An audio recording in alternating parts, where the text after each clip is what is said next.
പ്രത്യേകിച്ച് നമ്മെ സംബന്ധിച്ചിടത്തോളം ഇന്ന് തൊഴിലാളി ദിനമാണ്. മെയ് ഡേ എന്ന് പറയുന്ന മെയ് 1 ദിവസമാണ്. സർവ്വരാജ്യ തൊഴിലാളി ദിനവുമായി ബന്ധപ്പെട്ട് നമുക്കതിൻ്റെ ചരിത്രങ്ങൾ നമുക്കെല്ലാവർക്കും പരിചിതമാണ്. വർഷങ്ങൾക്ക് മുമ്പ് അമേരിക്കയുടെ ചിക്കാഗോയുടെ തെരുവിലാണ് ഹേ മാർക്കറ്റിൽ നടന്ന വ്യവസായ വിപ്ലവത്തോടു കൂടി ഒരു വലിയ സമൂഹത്തിലെ നിരാലംബരായ പാവപ്പെട്ടവരായ ഒരു സമൂഹത്തെ അതിക്രൂരമായി വ്യവസായ വിപ്ലവത്തിൻ്റെ വെറും ചണ്ടികൾ മാത്രമായി കാണുകയും വ്യവസായ മേഖലകളിൽ അതിൻ്റെ ചരിത്രം വായിക്കുമ്പോൾ ഏറെ സങ്കടകരമാണ്. പുസ്തകങ്ങളൊക്കെ നാം വായിക്കുമ്പോൾ കാണാം, പ്രിയ കുഞ്ഞുമക്കളെ, 5, 6, 7 വയസ്സുള്ള കുഞ്ഞുമക്കളെ വലിയ മെഷീനിലേക്ക് അതിൻ്റെ യന്ത്രങ്ങളുടെ തകരാറുകൾ പരിഹരിക്കാൻ വേണ്ടിയിട്ട് ചെറിയ ചെറിയ സുഷിരങ്ങളിലൂടെ മനുഷ്യർക്ക് കടന്നു പോകാൻ സാധിക്കാതെ വരുമ്പോൾ ഇളം പ്രായത്തിലുള്ള 4, 5, 6 വയസ്സുള്ള കുഞ്ഞുമക്കളെ അവസാനം മുടിയും ശരീരത്തിൻ്റെ കുഞ്ഞു കരങ്ങളൊക്കെ ഉടക്കിയിട്ട് അവസാനം യന്ത്രം അങ്ങനെ പ്രകപ്പെടുമ്പോൾ ആ യന്ത്രത്തിൻ്റെ ഇരുമ്പ് തണ്ടുകളിലേക്ക് കുരുങ്ങി ചതഞ്ഞരിഞ്ഞു പോകുന്ന 1000കണക്കിന് പിഞ്ചു ബാല്യങ്ങളുടെ ചരിത്രം നമുക്ക് വ്യവസായ വിപ്ലവത്തിൻ്റെ പാഠങ്ങളിൽ വായിക്കാൻ കഴിയും. രാപ്പകലില്ലാതെ അധ്വാനം, ഭക്ഷണമില്ലാതെ ക്രൂരമായ മൃഗീയമായ പീഡന താണ്ഡവ മുറകൾക്ക് ശേഷം ഭക്ഷണമില്ലാതെ വിശ്രമമില്ലാതെ അവസാനം അവരെ ഒന്നിനുമില്ലാതെ ജീവിതത്തിൻ്റെ സുന്ദരമായ യാമങ്ങൾ പോലും ഒരു വിദൂര സാധ്യതയിൽ പോലും സ്വപ്നം കാണാതെ വന്ന് ജീവിതം ഭൂമിക്കപ്പെട്ട ഒരു കാലത്താണ് 8+8+8 എന്ന് പറയുന്ന 8 മണിക്കൂർ അധ്വാനവും 8 മണിക്കൂർ വിശ്രമവും 8 മണിക്കൂർ വിനോദവും എന്ന വലിയ മുദ്രാവാക്യം മുഴക്കിക്കൊണ്ട് അമേരിക്കയുടെ ഹേ മാർക്കറ്റ് സ്ക്വയറിലേക്ക് ഒരു കൂട്ടം ചെറുപ്പക്കാർ വന്നതും പ്രതിഷേധിച്ചതുമാണ്. നൂറുകണക്കിന് ആളുകൾ അങ്ങനെ അതിലേക്ക് ബലിയർപ്പണം നടത്തപ്പെടുമ്പോൾ വലിയൊരു ചരിത്ര മുഹൂർത്തം കൂടിയാണ്. അതിനെയാണ് വീണ്ടും വീണ്ടും നാം അങ്ങനെ ഓർക്കപ്പെടുകയും അതിൻ്റെ ഒരു ആശയ വിപുലീകരണത്തിൻ്റെ ഭാഗമായ റാലികളും അതിൻ്റെ വലിയ സമ്മേളനങ്ങളൊക്കെ നാം നടത്തപ്പെടുക. പക്ഷെ കേവലം അതിനെ ഒരു ചരിത്രത്തിൻ്റെ ഭാഗമായി മാറ്റി നിർത്തപ്പെടേണ്ടത് മാത്രമല്ലല്ലോ.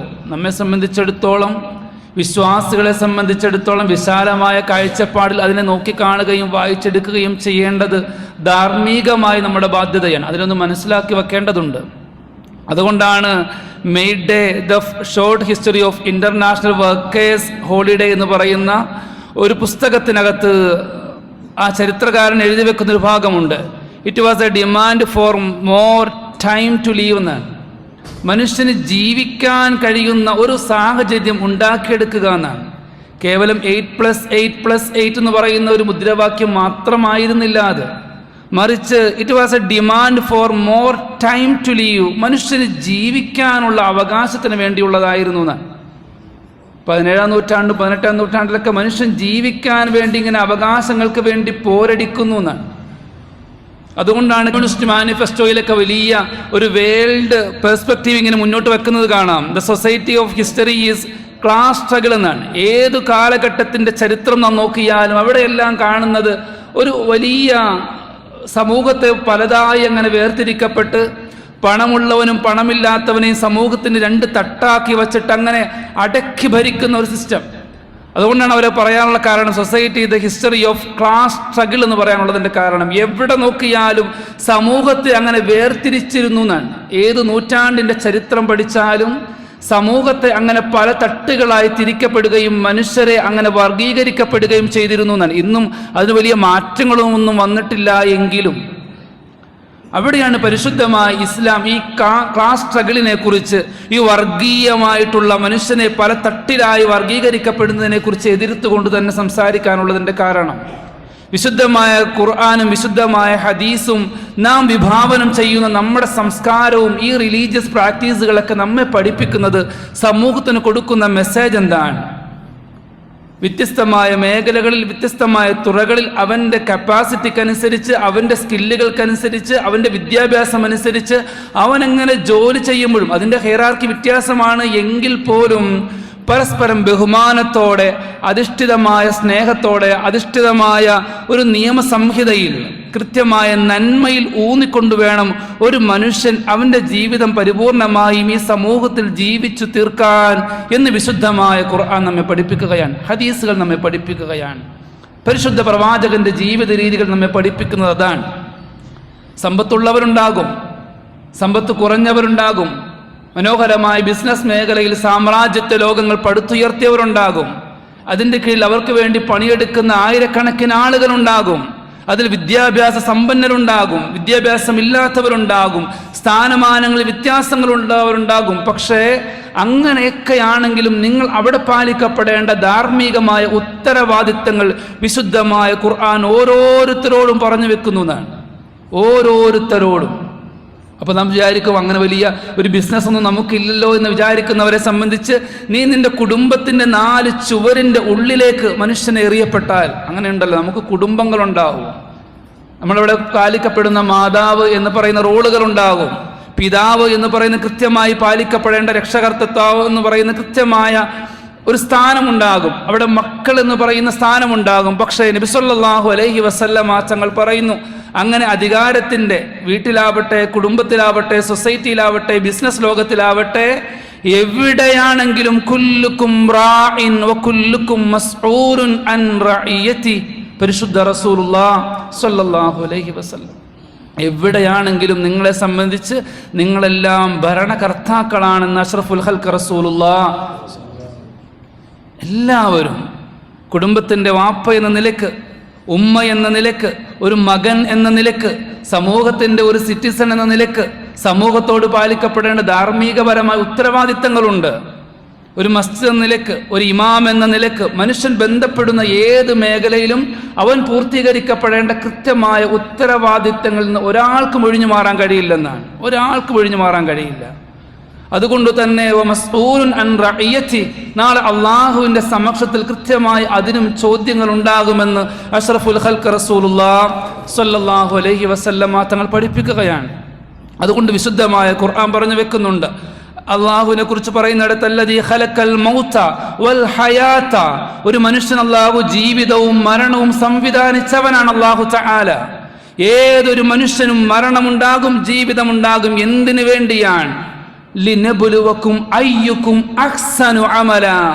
അതിൻ്റെ 2 പീരീഡിൻ്റെ ഉള്ളിൽ, ജീവിതം എന്ന് പറയുന്ന ഇനീഷ്യൽ സ്റ്റേജിൻ്റെയും മരണമെന്ന് പറയുന്ന എൻഡ് സ്റ്റേജിൻ്റെയും ഇടയിൽ കാണുന്നവൻ്റെ മുഴുവൻ പ്രവർത്തനങ്ങളും ലിനബ്ലുവക്കും അയ്യുക്കും അഹ്സനു അമല, അതിൽ നീ എന്ത് പ്രവർത്തിച്ചു എന്നാണ്. അതിലേറ്റവും മനോഹരമായി അതിനെ ക്രിയാത്മകമായി വർത്തിച്ചവൻ ആര് എന്നറിയാൻ വേണ്ടിയാണ്, നിങ്ങളെ പരീക്ഷിക്കാൻ വേണ്ടിയാണ് ഈ മരണത്തെയും ഈ ജീവിതത്തെയും ഈ സംവിധാനങ്ങളെ അള്ളാഹു സംവിധാനിച്ചത് എന്ന് അള്ളാഹു തആല പറഞ്ഞു എന്നാണ് സൂറത്തുൽ മുൽക്കിൽ നമ്മളോട് പറഞ്ഞു വെക്കുന്ന ആയത്താണ്. മനുഷ്യനെ സംബന്ധിച്ചിടത്തോളം ചെയ്തു പൂർത്തീകരിക്കേണ്ട ധാർമ്മികമായ ഉത്തരവാദിത്തങ്ങളുണ്ട്. സല്ലല്ലാഹു അലൈഹി വസല്ലമ തങ്ങൾ പറഞ്ഞു വെക്കുന്നുണ്ട്, അല്ലാഹു സുബ്ഹാനഹു വ തആല ലാ യൻദുറു, അവൻ നോക്കുന്നേയില്ല, ഇലാ സുവരിക്കും, നിങ്ങളുടെ രൂപകോലങ്ങളിലേക്ക്, അംവാലിക്കും, നിങ്ങളുടെ സമ്പത്തിന്റെ ഉയർച്ചകളിലേക്ക്, അതിന്റെ താഴ്ചകളിലേക്ക്, അതിന്റെ റേഷ്യകളിലേക്കൊന്നും അല്ലാഹു നോക്കുന്നേയില്ല. മറിച്ച് വലാകിൻ യൻദുറു ഇലാ ഖുലൂബിക്കും വ അഅമാലിക്കും, മറിച്ച് ആ സമൂഹത്തിന്റെ ഭാഗമായി, ആ സാമ്പത്തിക മേഖലയുടെ ഭാഗമായി, ആ കുടുംബത്തിന്റെ പശ്ചാത്തലവുമായി നാം അങ്ങനെ വർത്തിക്കപ്പെടുമ്പോൾ അള്ളാഹു നോക്കുന്നു നിന്റെ ഹൃദയാന്തരങ്ങളിൽ നീ എന്ത് ചിന്തിക്കുന്നു എന്നാണ്. ചതിയുടെ, വഞ്ചനയുടെ ലാഞ്ചനകൾ ഉണ്ടോ? ഇല്ലേ? നീ അതിൽ ഇഖ്ലാസ് കാണിക്കുന്നുണ്ടോ? ഇല്ലേ? നീ കൃത്യമായി ധാർമ്മികപരമായി ഉത്തരവാദിത്വം നിറവേറ്റുന്നുണ്ടോ? ഇല്ലേ? വഅഅമാലിക്കും, കൃത്യമായി നിന്റെ കർമ്മങ്ങൾ എങ്ങനെയാണ് നീ സജ്ജമാക്കുന്നത്, നീ അതിനെ എങ്ങനെയാണ് കൃത്യമായി പരിപാലിക്കുന്നത് എന്ന ഒരു ചോദ്യം, ഒരു നോട്ടം അള്ളാഹുവിൻ്റെ അടുക്കൽ നിന്ന് വരുന്നുണ്ട് എന്ന് അഷ്റഫുൽ ഖൽഖ് റസൂലുള്ളാഹി സ്വല്ലല്ലാഹു അലൈഹി വസല്ലം. നമ്മുടെ ഏതൊരു മേഖലയും, നാം ജീവിക്കപ്പെടുന്ന ഏതൊരു സാഹചര്യത്തിലാണെങ്കിലും ഉത്തരവാദിത്തങ്ങളിൽ നിന്ന് ഒഴിഞ്ഞു മാറാൻ നമ്മളെ കൊണ്ട് ഒരു നിലക്കും സാധ്യമല്ല എന്നാണ്. അതുകൊണ്ട് അല്ലാഹു സുബ്ഹാനഹു വ തആല അവൻ്റെ ജീവിതത്തിൻ്റെയും മരണത്തിൻ്റെയും ഇടയിലുള്ള മുഴുവൻ പ്രവർത്തനങ്ങളെയും എത്രത്തോളം അവനവൻ്റെ ഭാര്യയ്ക്ക് വേണ്ടി ഉണ്ടാക്കുന്ന, ഭാര്യയ്ക്ക് വേണ്ടി ചിലവിടുന്ന സമയങ്ങൾ പോലും അവന് സ്വതക്കയാണെന്ന് അഷ്റഫുൽ ഖൽഖ് റസൂലുള്ളാഹി. മനോഹരമാണ്. നബി സല്ലല്ലാഹു അലൈഹി വസല്ലമ തങ്ങൾ പറയാൻ, ഇദാ അൻഫഖ റജുലു അലാ അഹ്ലിഹി, ഒരു മനുഷ്യൻ അവന്റെ ജീവിതത്തിന്റെ ഉപാധിയായി രാപ്പകലില്ലാതെ അധ്വാനത്തിലായി, പ്രഭാതം മുതൽ പ്രദോഷം വരെ അവനെ കഠിനാധ്വാനത്തിലായി, കുടുംബത്തെ ഒന്നിങ്ങനെ മുന്നോട്ട് കൊണ്ടുപോകാൻ വേണ്ടി അവൻ പെടാപ്പാട് പെട്ടങ്ങനെ ജീവിക്കുമ്പോൾ, തിളച്ചു പൊങ്ങുന്ന സൂര്യതാപത്തിന്റെ ഇടയിലും വിയർപ്പൊലിച്ചുകൊണ്ട് അവനങ്ങനെ കഷ്ടപ്പാടുകൾ അങ്ങനെ സഹിച്ചുകൊണ്ട് അവനങ്ങനെ കുടുംബത്തിന്റെ അറ്റങ്ങളെ കൂട്ടിമുട്ടിക്കാൻ വേണ്ടിയുള്ള പെടാപ്പാട് പെടുമ്പോഴും, ഇദാ അൻഫഖ റജുലു അലാ അഹ്ലിഹി, ഒരു മനുഷ്യൻ അവന്റെ കുടുംബത്തിന് വേണ്ടി ചെലവിടുന്ന ഏതൊരു ചെലവും യഖ്തസിബുഹ, അതുകൊണ്ട് അവൻ അള്ളാഹുവിന്റെ പ്രീതിയെയാണ് ആഗ്രഹിക്കുന്നതെങ്കിൽ, എന്ന് പറഞ്ഞാൽ അള്ളാഹു ഏൽപ്പിച്ച ഉത്തരവാദിത്തങ്ങളെ കൃത്യമായി പൂർത്തീകരിക്കാനാണ് അവൻ ലക്ഷ്യമാക്കുന്നത് എങ്കിൽ, അതെന്റെ കടമയാണെന്ന് മനസ്സിലാക്കി, അള്ളാഹുവിനോടുള്ള ബാധ്യതയാണല്ലോ എന്ന് മനസ്സിലാക്കി, ആ ഒരു ചിന്തയിലാണ് ആ കുടുംബത്തിന് വേണ്ടി അവൻ പ്രയാസപ്പെടുന്നത്, അധ്വാനിക്കുന്നതെങ്കിൽ ഫഹിയ ലഹു സ്വദഖ, അവന്റെ ഓരോ ചിലവിടലും അവന് സ്വദഖയാണെന്ന് അഷ്റഫുൽ ഖൽഖ് റസൂലുള്ളാഹി സ്വല്ലല്ലാഹു അലൈഹി വസല്ലം. അതിനെ പരിപോഷിപ്പിച്ചുകൊണ്ട് ഒട്ടനവധി ഹദീസുകൾ കാണാം. മാ അകല അഹദുൻ തുആമൻ ഖത്ത് ഖൈറ, അല്ലാഹു റസൂൽ പറയാൻ, ഒരു മനുഷ്യൻ കഴിക്കുന്ന ഏറ്റവും നല്ല ഭക്ഷണം, ഒരു മനുഷ്യൻ കഴിക്കുന്ന ഏറ്റവും നല്ല ഭക്ഷണം മിൻ അൻ യഅകുല മിൻ അമലി യദിഹി, അവനവന്റെ കരങ്ങൾ കൊണ്ട് അധ്വാനിച്ചുണ്ടാക്കുന്ന ഏതു ഭക്ഷണമാണ്, അതാണ് അവന് കിട്ടുന്ന ഏറ്റവും നല്ല ഭക്ഷണമെന്ന് ഷഫീഉനാ റസൂലുള്ളാഹി സ്വല്ലല്ലാഹു അലൈഹി വസല്ലം. സ്വന്തം അധ്വാനിച്ച് സ്വന്തം കരങ്ങൾ കൊണ്ട് ഉണ്ടാക്കിയെടുക്കുന്ന ഓരോ നാണയത്തൊട്ടും ഓരോ ഭക്ഷണവും ഓരോ ഉരുളയുമാണ് അവൻ കഴിക്കുന്ന ഏറ്റവും നല്ല ഭക്ഷണമെന്ന് ഷഫീഉനാ റസൂലുള്ളാഹി സ്വല്ലല്ലാഹു അലൈഹി വസല്ലം. അതുകൊണ്ടാണ് നബി സല്ലല്ലാഹു അലൈഹി വസല്ലമ തങ്ങൾ പറയുന്നുണ്ടല്ലോ, മാ ബഅസല്ലാഹു നബിയ, ഏതൊരു പ്രവാചകന്റെ ചരിത്രം പഠിച്ചാലും ഏതൊരു പ്രവാചകനും അവർ സ്വന്തം കരങ്ങൾ കൊണ്ട് അധ്വാനിച്ചിരുന്നു എന്നാണ്. ഇത് നബി സല്ലല്ലാഹു അലൈഹി വസല്ലമ തങ്ങൾ പറയുമ്പോൾ അനുചരന്മാരിൽപ്പെട്ട ഒരാൾ ചോദിച്ചു, യാ റസൂലല്ലാഹ് വ അൻത യാ റസൂലല്ലാഹ്, മുൻകഴിഞ്ഞു പോയ പ്രവാചകന്മാരുടെ ചരിത്രം പഠിക്കുമ്പോൾ എല്ലാവരും സ്വന്തം കരങ്ങൾ കൊണ്ട് അധ്വാനിച്ചു ഭക്ഷിച്ചു എന്നാണെങ്കിൽ, വ അൻത യാ റസൂലല്ലാഹ്, നബി അങ്ങയുടെ കാര്യം എങ്ങനെയാണ്? വാട്ട് അബൌട്ട് യു, നബി അങ്ങോ? അപ്പോൾ അല്ലാഹുവിന്റെ റസൂൽ പറഞ്ഞു, ഞാൻ ഖദീജയുടെ മൈസ്ര എന്ന് പറയുന്ന അടിമയുമായി സിറിയയുടെ പ്രദേശങ്ങളിലേക്ക് ഞാനും അങ്ങനെ വർത്തക സംഘങ്ങളോടൊപ്പം ഞാനും പോയിട്ടുണ്ട് എന്ന് ഷഫീഉനാ റസൂലുള്ളാഹി സ്വല്ലല്ലാഹു അലൈഹി വസല്ലം. ഞാനും സിറിയയിലേക്കുള്ള യാത്രയിൽ ഖദീജയുടെ ഒട്ടകങ്ങളുമായി കച്ചവടങ്ങളുമായി കച്ചവട ചരക്കുകളുമായി ഞാൻ പോയിരുന്നു എന്നാണ്.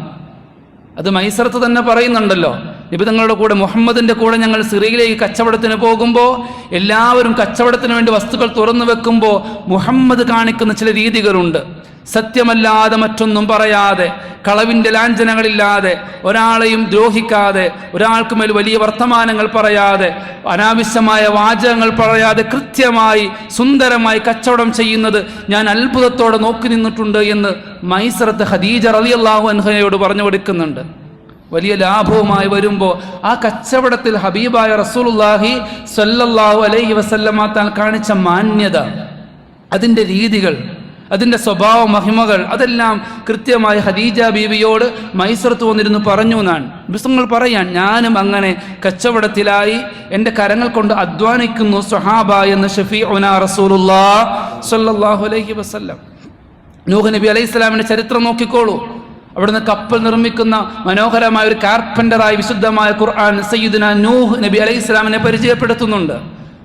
സയ്യിദുന ആദം നബി അലൈഹി സ്വലാമിന്റെ ചരിത്രം പഠിക്കുമ്പോൾ ഏറ്റവും നല്ല കർഷകനാണെന്ന് ഷഫീഉനാ റസൂലുള്ളാഹി സ്വല്ലല്ലാഹു അലൈഹി വസല്ലമ തങ്ങൾ ആദം നബിയെ പരിചയപ്പെടുത്തുന്നത് കാണാം. വലിയ ഖജനാവിന്റെ സൂക്ഷിപ്പുകാരനായി, താക്കോൽ സൂക്ഷിപ്പുകാരനായി യൂസുഫ് നബി അലൈഹി സ്വലാമിനെ ഹബീബായ സയ്യിദുനാ റസൂലുള്ളാഹി സ്വല്ലല്ലാഹു അലൈഹി വസല്ലമ തങ്ങളെ പരിചയപ്പെടുത്തുന്നുണ്ട്. ഏതൊരു പ്രവാചകന്റെ ചരിത്രം പഠിക്കുമ്പോൾ നാം കാണുന്നത് സ്വന്തമായി അധ്വാനിച്ച് തൊഴിൽ നേടിയിരുന്നു എന്നാണ്. നബി തങ്ങൾ പറഞ്ഞല്ലോ, ഒരിക്കൽ ഹബീബായ സയ്യിദുനാ റസൂലുള്ളാഹി സ്വല്ലല്ലാഹു അലൈഹി വസല്ലമ തങ്ങളുടെ അടുക്കിലേക്ക് ഒരു മനുഷ്യൻ വന്നിരുന്നപ്പോൾ നബി തങ്ങൾ അങ്ങനെ ശരീരത്തിലൂടെ കടന്നു പിടിച്ചു എന്നാണ്. ആ സ്വഹാബിയുടെ കയ്യിലേക്ക് അങ്ങനെ പിടിച്ചു. വലിയ മാർദ്ദവമുള്ള തഴമ്പ് വച്ച ആ ശരീരത്തിലേക്ക് ഇങ്ങനെ പിടിച്ചപ്പോൾ തഴമ്പ് കൊണ്ട് അങ്ങനെ പൊട്ടി ഒലിക്കുകയാണ്. അള്ളാഹുവിൻ്റെ പരിശുദ്ധ റസൂൽ ആ മനുഷ്യന്റെ കൈയെടുത്ത് ഇങ്ങനെ ചുംബിച്ചിട്ട് പറഞ്ഞു എന്നാണ്, ഈ മനുഷ്യന്റെ കരങ്ങൾ കൊണ്ട് ആ മനുഷ്യന്റെ മുഴുവൻ പാപങ്ങളും പൊറുക്കപ്പെടുന്നു എന്ന് ഷഫീഉനാ റസൂലുള്ളാഹി സ്വല്ലല്ലാഹു അലൈഹി വസല്ലം. അതിൽ കാണിക്കപ്പെടുന്ന ആത്മാർത്ഥത, ആ മനുഷ്യന്റെ ത്യാഗത്തിന്റെ പ്രതിഫലമാണ്. ചില തിന്മകൾ പോലും സ്വന്തം കുടുംബത്തിന് വേണ്ടി അധ്വാനിക്കപ്പെടുന്ന വിയർപ്പ് തുള്ളികൾ കാരണമായി മാത്രമേ പൊറുക്കപ്പെടൂ എന്ന് ഷഫീഉനാ റസൂലുള്ളാഹി. സ്വന്തമായി അധ്വാനിക്കൽ കൊണ്ട് മാത്രമേ മനുഷ്യൻ ചെയ്യുന്ന ചില പാപങ്ങൾ പോലും പൊറുക്കപ്പെടൂന്നാണ്. ആ നിലക്ക് എല്ലാ നിലക്കും ഒരു മനുഷ്യനെ സംബന്ധിച്ചിടത്തോളം നാം പാലിക്കപ്പെടേണ്ടത് അങ്ങനെയാണ്. സമൂഹത്തിൽ കച്ചവടത്തിലേക്ക് വേണ്ടി വരുമ്പോൾ, ഒരു തൊഴിലേക്ക് വേണ്ടി വരുമ്പോൾ അവിടെ നാം പാലിക്കപ്പെടേണ്ട മാന്യതമായ രീതികളുണ്ട്. വിശുദ്ധമായ ഖുർആൻ പറഞ്ഞല്ലോ, ഇന്നല്ലാഹ യഅ്മുറുക്കും അൻ അമാനാതി ഇലാ അഹ്ലിഹാ. ഇനി ഒരാളുടെ കീഴിൽ നാം ജോലി ചെയ്യുകയാണെങ്കിലോ അവിടെ നാം പാലിക്കപ്പെടേണ്ട കൃത്യമായ മര്യാദകളുണ്ട്. നാം ഒരാൾക്ക് തൊഴിൽ കൊടുക്കുകയാണെങ്കിലോ അവിടെയും നാം പാലിക്കപ്പെടേണ്ട മര്യാദകളുണ്ട്. നബി സല്ലല്ലാഹു അലൈഹി വസല്ലം തങ്ങൾ പറഞ്ഞല്ലോ, സലാസത്തുൻ, അല്ലാഹു തആല പറഞ്ഞു സലാസത്തുൻ, 3 വിഭാഗം ആളുകളെ അന ഖസ്മുഹും യൗമൽ ഖിയാമ, നാളെ പാരത്രികമായ ലോകത്തേക്ക് മഹ്ശറിന്റെ മണ്ണിലേക്ക് വരുമ്പോ 3 ആളുകളുമായി ഞാൻ തർക്കത്തിൽ ഏർപ്പെടുമെന്ന് അല്ലാഹു തആല പറയുന്നതാണ്. 3 ആളുകളുമായി മഹ്ശറിന്റെ ലോകത്ത് ഞാൻ തർക്കിക്കുമെന്നാണ്. അവിടെ ഒരാളെ കുറിച്ച് പറയുന്നിടത്ത് അല്ലാഹു തആല പറയുന്നുണ്ട്, വറജുലുൻ ഇസ്തഅജറ അജീറ, ഒരു മനുഷ്യൻ തന്റെ മുതലാളിക്ക് വേണ്ടി, യജമാനന് വേണ്ടി അങ്ങനെ കഷ്ടപ്പെടുകയാണ്, ജോലി ചെയ്യുകയാണ്. ഫസ്തൗഫാ മിൻ, നന്നായി ജോലി ചെയ്യിപ്പിച്ചു. തന്റെ കടയിൽ വരുന്ന ആളുകളെ കൊണ്ട്, തന്റെ കീഴിൽ ജോലി ചെയ്യുന്ന ആളുകളെ കൊണ്ട്, തന്റെ വീട്ടിൽ പണിക്ക് വരുന്ന ആളുകളെ കൊണ്ട് കഷ്ടമായി പ്രയാസപ്പെട്ട് നല്ല നിലക്ക് ജോലി ചെയ്യിപ്പിച്ചു. ആ മനുഷ്യൻ അങ്ങനെ നല്ല ജോലി ചെയ്യുകയും ചെയ്തു. പക്ഷേ വലം യുഅ്തിഹി അജ്റ, ആ മനുഷ്യൻ പ്രതിഫലം കൊടുത്തില്ല. ആ മനുഷ്യനോട്, അതിന്റെ യജമാനനോട് നാളെ മഹ്ശറിന്റെ കോടതിയിൽ അള്ളാഹു ആ മനുഷ്യനുമായി തർക്കത്തിൽ ഏർപ്പെടുമെന്ന് അള്ളാഹു തആല പറഞ്ഞു എന്നാണ് ആ വിഷയത്തിൽ. നമ്മൾ സാധാരണ വീട്ടിലൊക്കെ ജോലിക്ക് ആൾക്കാരെ കൊണ്ടുവരുമ്പോൾ നമ്മൾ പറയും, ഇന്ന പണി ചെയ്യാൻ പറയും, അവനെ കൊണ്ടെല്ലാം നമ്മൾ ചെയ്യിക്കും. അവസാനം ശമ്പളം കൊടുക്കാൻ വേണ്ടി നോക്കുമ്പോൾ നമ്മളെങ്ങനെ തിരുകുന്നത് കാണാൻ പറ്റും. അത്ര നേരം നന്നായി പണിയൊക്കെ എടുപ്പിച്ചതിന് ശമ്പളം കൊടുക്കുന്ന നേരത്ത് മാത്രം ഒരു ചെറിയൊരു പ്രയാസം പോലെ, അവന് വേണ്ട അർഹതപ്പെട്ട ശമ്പളം നാം കൊടുത്തില്ലെങ്കിൽ നാളെ പരലോകത്ത് ആ മനുഷ്യനുമായി അള്ളാഹു തർക്കത്തിൽ ഏർപ്പെടുമെന്ന് അള്ളാഹു തആല പറയുന്നു എന്ന് ഷഫീഉനാ റസൂലുള്ളാഹ്. അങ്ങനെയാണ്. ഒരു മനുഷ്യനെ അതുപോലെ ആക്ഷേപിക്കാൻ പാടില്ല. വീട്ടിൽ ജോലിക്ക് വരുന്ന ഒരാളെയും, മഹാനായ അബൂദർ റളിയല്ലാഹു അൻഹു തൻ്റെ കീഴിൽ പണിയെടുത്ത ഒരു മനുഷ്യനെ ഒരു ഉമ്മയുടെ പേര് പറഞ്ഞങ്ങനെ ആക്ഷേപിച്ചു എന്നാണ്. എന്തോ ഒരു പേര് പറഞ്ഞങ്ങനെ ആക്ഷേപിച്ചു.